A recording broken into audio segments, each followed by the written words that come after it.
특집기획 세금 포비아에 신음하는 한국. 오늘은 그 세 번째 시간으로 현실에 맞지 않는 과세 기준에 대한 소식 전해드립니다.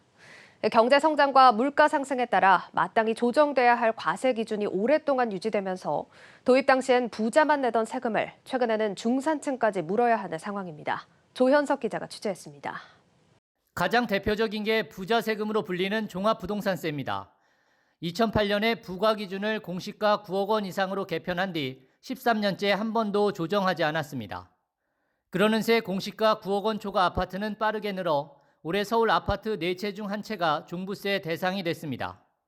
서울 강북의 30평대 아파트를 가진 1주택자들 중에서도 종부세를 물게 되자 소수 부자들만 대상으로 한 종부세 도입 취지가 무색해졌다는 비판이 제기됩니다.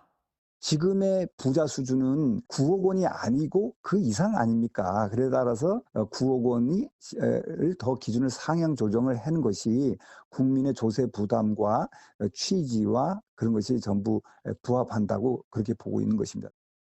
과세 기준 현실화 요구는 그동안 부자세로 인식됐던 상속세에서도 나오고 있습니다. 최근 서울 강북의 집값도 15억 원을 훌쩍 넘으면서 일괄공제 5억 원과 배우자 공제 5억 원 등 최소 10억 원의 상속세 공제를 적용해도 상속세를 물어야 할 대상자가 크게 늘어나고 있어서입니다.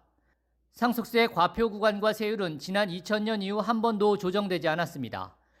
배우자 상속공제 최소 5억 원, 일괄공제 5억 원 등 주요 공제 한도도 국제통화기금 IMF 사태 이전 수준 그대로입니다. 당시는 강남 대치동 음마아파트 한 채 가격이 2억 원이던 시절 10억 원 이상 자산가는 부자라는 인식이 강해 10억 원을 공제해주고도 남은 재산에 대해 상속세를 물리는데 큰 거부감이 없었던 시절 기준을 서울 아파트 평균 가격이 10억 원이 된 현재도 그대로 적용하고 있는 겁니다.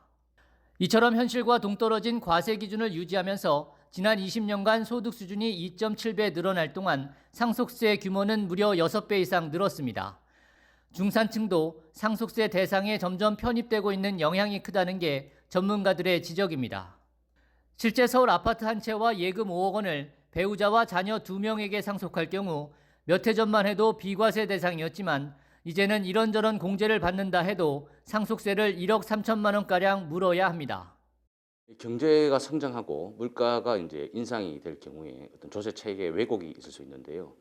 과표 구간이나 어떤 세율을 조정을 통해 가지고 이 어떤 과세 체계를 합리화하는 것이 당국의 역할이라고 할 수 있습니다.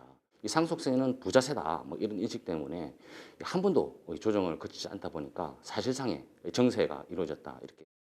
오래된 과세 기준을 그대로 유지하면서 부자들을 대상으로 한 세금이 다수의 중산층에도 부담을 주고 있지만 과세 당국은 부자세 손질은 국민적 공감대 형성이 우선이라며 난색을 표하고 있습니다. 한국경제TV 조현석입니다.